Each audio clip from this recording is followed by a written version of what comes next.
Pemirsa, seorang oknum guru agama di Grobogan, Jawa Tengah dilaporkan mengajak muridnya untuk berbuat mesum. Inilah rekaman video amatir detik-detik saat penggerebekan oknum guru agama di Grobogan melakukan tindakan asusila kepada muridnya. Kepala dusun setempat bersama warga meminta konfirmasi si oknum guru tersebut atas peristiwa yang mencorengkan dunia pendidikan di Grobogan, Jawa Tengah. Dari pengakuan korban, ia diiming-imingi diberi uang dan pakaian jika bersedia diajak berhubungan layaknya suami istri. Peristiwa mesum antara guru dan murid tersebut terbongkar karena warga mencurigai ST dan muridnya masuk ke dalam kamar mandi. Ketika diintip, keduanya sedang melakukan mesum. Sementara itu, pihak sekolah SMP Islam Yasna mengatakan guru dan murid tersebut sejak tahun 2023 sudah tidak aktif di sekolah. Dan atas peristiwa tersebut, keluarga siswa melaporkan kejadian itu ke Polres setempat.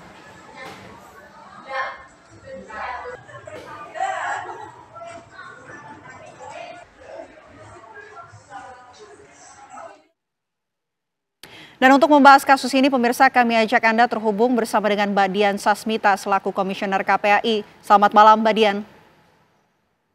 Selamat malam.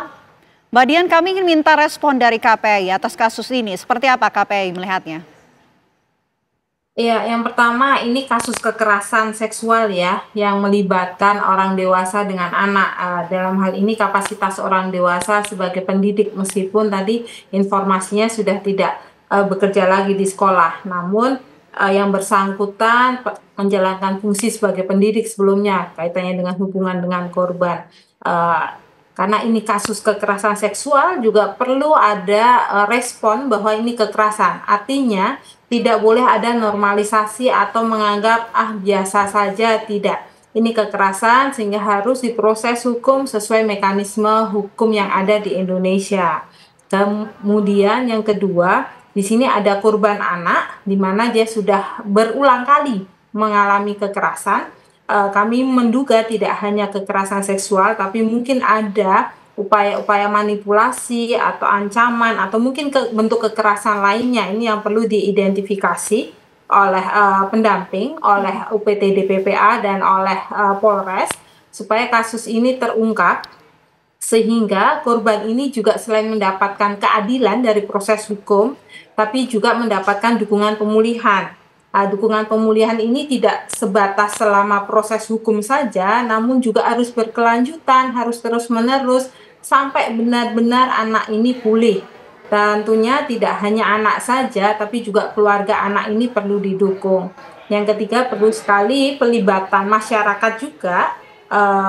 Pemerintah perlu mengedukasi masyarakat terkait dengan kekerasan, supaya tumbuh kesadaran juga dan kepedulian masyarakat bahwa anak-anak kita ini rawan loh atau rentan loh mengalami kekerasan di berbagai ruang, sehingga kita perlu sadar apa itu kekerasan dan bagaimana mencegahnya. Kemudian ketika itu terjadi kekerasan, tahu harus lapor kemana. Jadi jangan dibiarkan, jangan tunda ketika ada kekerasan terhadap anak, segera respon dengan melaporkan kepada pihak-pihak berwajib. Oke, Mbak Dian, tapi sejauh ini KPAI apakah sudah menerima laporan ataupun pengaduan begitu dari pihak keluarga korban? Belum, kalau pengaduan resmi kami belum menerima terkait dengan kasus ini, namun ini sebagai bentuk respon kami terhadap kasus-kasus kekerasan yang ada di masyarakat dan perhatian kami bahwa kasus kekerasan seksual terhadap anak meskipun satu korban itu harus serius ditangani. Karena setiap kekerasan yang dialami oleh anak itu deritanya luar biasa. Tidak sebatas anak kemudian dilihat kasat mata, sudah ceria kembali, sudah kembali sekolah, dianggap pulih. Tidak. Penderitaan anak itu berlipat-lipat, apalagi masyarakat tahu, publik secara luas tahu, pemberitaan di mana-mana, pasti ada tekanan-tekanan khusus yang dialami oleh anak. Untuk itu perlu sekali para pekerja sosial dan psikolog, konselor untuk secara kontinu ini mendukung pemulihan anak dan keluarga, termasuk mengembalikan dia lagi kembali ke sekolah, namun tentunya dengan treatment yang para profesional kuasai.